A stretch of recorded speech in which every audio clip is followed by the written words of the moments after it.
নমস্কাৰ সকলো অসমবাসীকে মই বাণী গগৈ পুনৰ স্বাগতম জনাইছোঁ আজি পুনৰ এটি শিক্ষামূলক ভিডিঅ'লৈ। আশা কৰোঁ সকলো ভালে আছে। আজি মই আপোনালোকৰ মাজলৈ লৈ আহিছোঁ ক্লাছ 3 যি প্ৰতিভা সন্ধানী পৰীক্ষা আছিলে, এই পৰীক্ষাটোৰ দুটা বিষয়ৰ মই আপোনালোকৰ আগত দাঙি ধৰিলোঁ। আজি পুনৰ তিনিটা বিষয় আপোনালোকৰ আগত দাঙি ধৰিম, আৰু সেয়া হৈছে সাধাৰণ বিজ্ঞান জেনেৰেল চায়েন্স, আৰু যুক্তিনিষ্ঠা ৰিজনিং, আৰু হৈছে সাধাৰণ জ্ঞান জেনেৰেল নলেজ। আৰু এই বিষয়কেইটাৰ প্ৰতিটোৰে 2 নম্বৰকৈ আছে প্ৰশ্ন। এই প্ৰশ্নসমূহ মই আপোনালোকৰ আগত দাঙি ধৰিছোঁ। আশা কৰোঁ আপোনালোকে ভাল পাব আৰু সকলোৰে সহায় হ'ব। এতিয়া আহকচোন ভিডিঅ'টোৰ প্ৰশ্নসমূহ মই আপোনালোকৰ আগত। 1 নম্বৰ কৈছে, যিবোৰ উদ্ভিদৰ গা গছ দুৰ্বল আৰু ই মাটি বা আনৰ আশ্ৰয়ত বগাই যায় তাক কি বোলে? অপশ্যন দিছে লতা, খ নম্বৰ বৃক্ষ, গ নম্বৰ তৃণ, গুল্ম। তাৰ ভিতৰত উত্তৰটো এয়া লিখিছে, কিন্তু কি হয় আপোনালোকে নিজে হেৰি কৰি ল'ব। 2 নম্বৰ হৈছে মানুহৰ প্ৰধান অংগ হ'ল মগজু, মন, চকু, এটাও নহয়। 3 নম্বৰ হৈছে বায়ুত আটাইতকৈ বেছি পৰিমাণে থকা গেছটো হ'ল নাইট্ৰজেন, অক্সিজেন, কাৰ্বন ডাই অক্সাইড, হাইড্ৰজেন।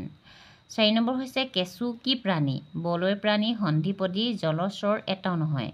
5 নম্বৰ কৈছে তলৰ কি বস্তুবিধে আমাৰ দেহত শক্তি যোগান ধৰে? উত্তৰ ক নম্বৰ কৈছে ফল, খ নম্বৰ মাখন, গ মাছ, ঘ হৈছে পানী। উত্তৰটো হৈছে মাখন। ফল লিখিলে তাই, সেইকাৰণে ইয়াত উঠিছে।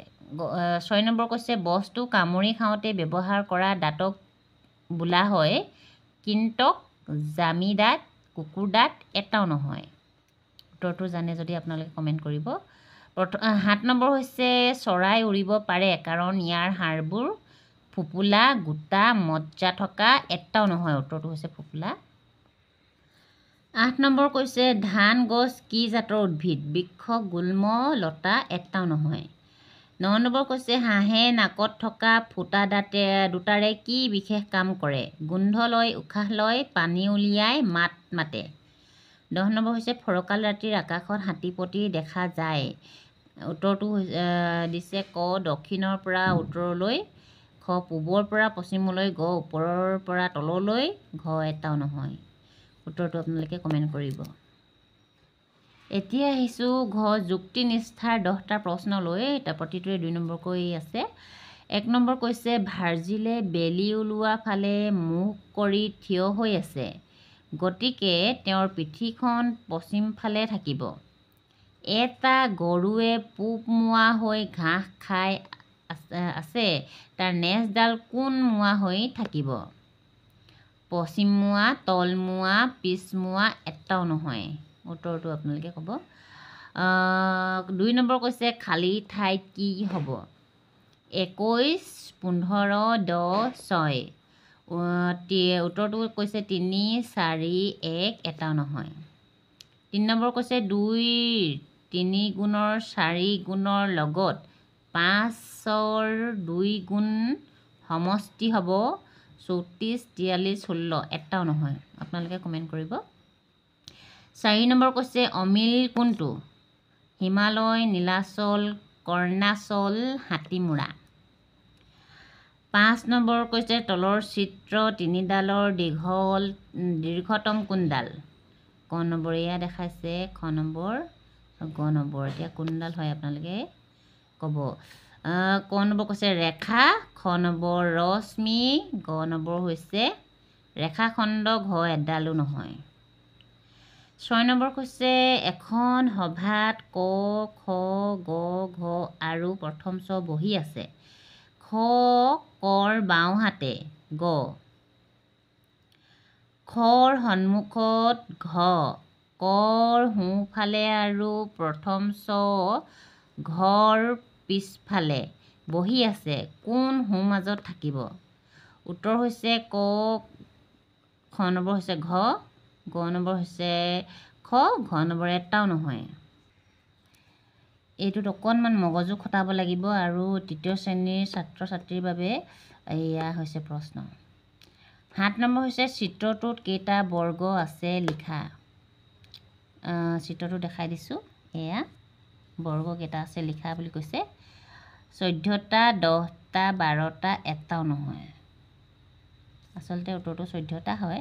1 2 3 4 5 6 7 8 9 10টা হয়। 14টা কৈ পাইছোঁ, 10টা হয়। এই গোটেইটোলৈকে এটা 10, 10টা 8 নম্বৰ হৈছে 4ৰ 7 গুণৰ 3 গুণৰ 2 গুণ কিমান হ'ব?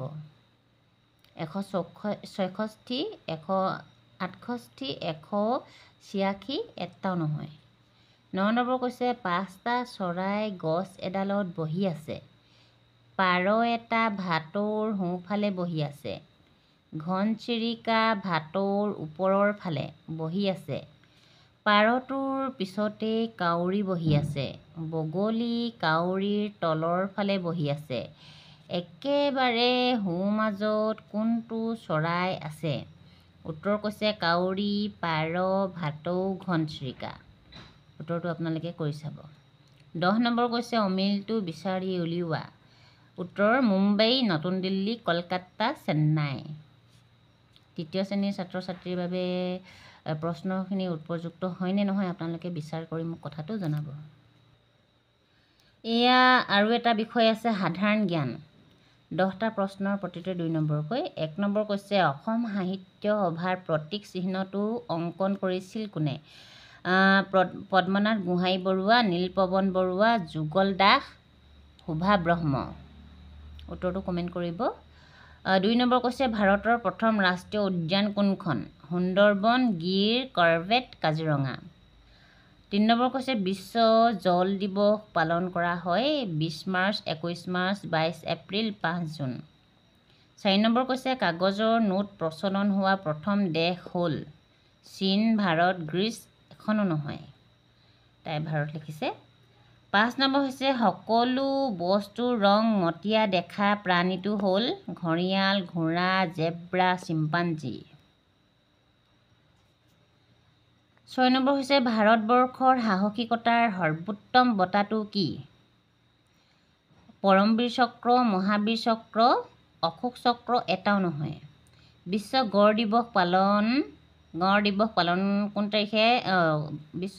দিৱস কোন তাৰিখে পালন কৰা হয়? 22 অক্টোবৰ, 22 ছেপ্টেম্বৰ, 22 নৱেম্বৰ, এটাও নহয়। 8 নম্বৰ কৈছে ভাৰতৰ জাতীয় ক্ৰিকেট দলত অসমৰ পৰা স্থান লাভ কৰা প্ৰথমগৰাকী অসমীয়া খেলুৱৈ কোন? ৰিয়ান পৰাগ, আবু নেছিন আহমেদ, উমা চেত্ৰী, মুক্তাব হুছেইন। 9 নম্বৰ কৈছে মৰা চৰাই কোন চনত ভাৰতৰ ৰাষ্ট্ৰীয় পক্ষীৰূপে ঘোষণা কৰা হৈছিল? 1961, 1963, 1950, এটাও নহয়। যঁতৰৰ উদ্ভাৱন কোন দেশত হৈছিল? ভাৰত, চীন, ৰোম, ইংলেণ্ড। এয়া আপোনালোকে প্ৰশ্নসমূহ দেখিলে। একেবাৰে লাষ্টত হৈছে সাধাৰণ জ্ঞান মানে জিকে। এয়া হৈছে যুক্তিনিষ্ঠা আৰু এয়া হৈছে সাধাৰণ বিজ্ঞান, জেনেৰেল চায়েন্স। আৰু মই এতিয়া আপোনালোকক কথা এটা কৰিব বিচাৰিছোঁ যে ক্লাছ 3ৰ বাবে এই প্ৰশ্নসমূহ আচলতে কিমান দূৰলৈকে যোগ্য বুলি ভাবে।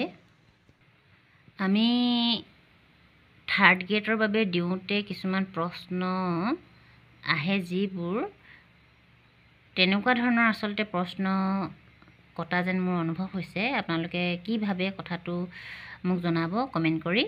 আজিলৈ আহিছোঁ তেনেহ'লে। ধন্যবাদ। জয় আই অসম, জয় জুবিন দা।